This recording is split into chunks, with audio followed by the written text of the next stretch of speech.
জবাব তুমি দেবেন না।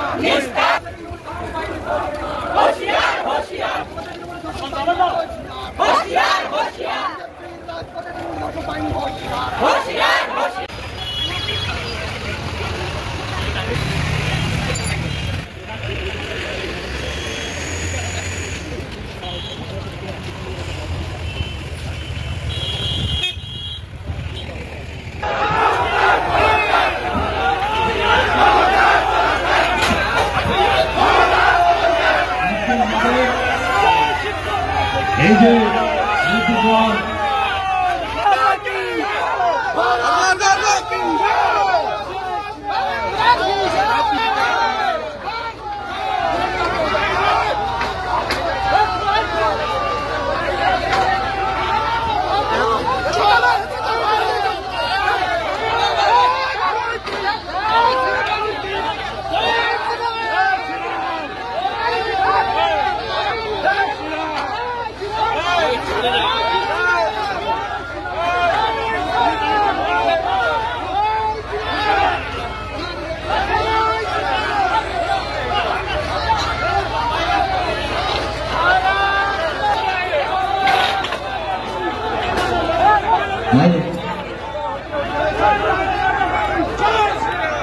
বন্দে মাতরম, বন্দে মাতরম, বিজেপি জিন্দাবাদ,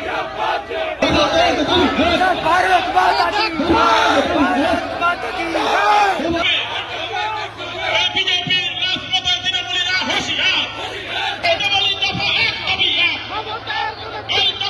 মেডিকেল কলেজ এবং হাসপাতাল সকলের মনের মধ্যে এখনো সেটা মুছে যায়নি। যেভাবে একজন কর্মরত আমাদের ডাক্তার বোনকে একটা গভর্নমেন্ট ইনস্টিটিউশন সরকারি সংস্থাতে যেভাবে তাকে গণধর্ষণ করে হত্যা করা হয়েছে, সেখানে পুলিশের ডিউটি ছিল যে যারা অরিজিনাল যারা দুষ্কৃতী আছে তাদেরকে ধরা, কিন্তু পুলিশ গার্জিয়ানকে তার মা বাবাকে দেরিতে ইনফরমেশন দিয়েছে এবং মা বাবাকে না জানিয়ে তার পোস্টমর্টম করা হয়েছে, মা বাবাকে না জানিয়ে সেখানে তাকে দাহ সংস্কার করা হয়েছে। তার মানে বোঝা যাচ্ছে যে কোথাও না কোথাও সেখানে শাসক দলের নেতা নেত্রীদের যোগ সংযোগ রয়েছে, তাদেরকে আড়াল করার জন্য এই কাণ্ডগুলো করা হয়েছে। আজকে 1 বছর পূর্তি হয় নাই, কিন্তু কসবাতে আরেকজন বোনকে যে আইনের একজন ছাত্র ছিল ছাত্রী ছিল তাকে এইভাবে গণধর্ষণ করা হয়েছে। সেখানেও দেখা যাচ্ছে যে শাসক দলের যারা ছাত্র সংগঠনের সাথে যুক্ত আছে তারা এই ঘটনাতে যুক্ত আছে। যারা এই রাজ্যের রক্ষক তারাও যদি ভক্ষক হয়ে যায় তাহলে পশ্চিমবঙ্গের মা বোনেরা যাবে কোথায়? তাই মমতা ব্যানার্জির উপরে, এই মুখ্যমন্ত্রীর উপরে যিনি পুলিশ মন্ত্রী স্বরাষ্ট্রমন্ত্রী, তার উপরে পশ্চিমবঙ্গের মানুষের কোনো আস্থা নেই এবং তারা চাচ্ছে যে এই সরকার আর বেশি দিন নয়, তার অপেক্ষায় আছে কবে যাবে।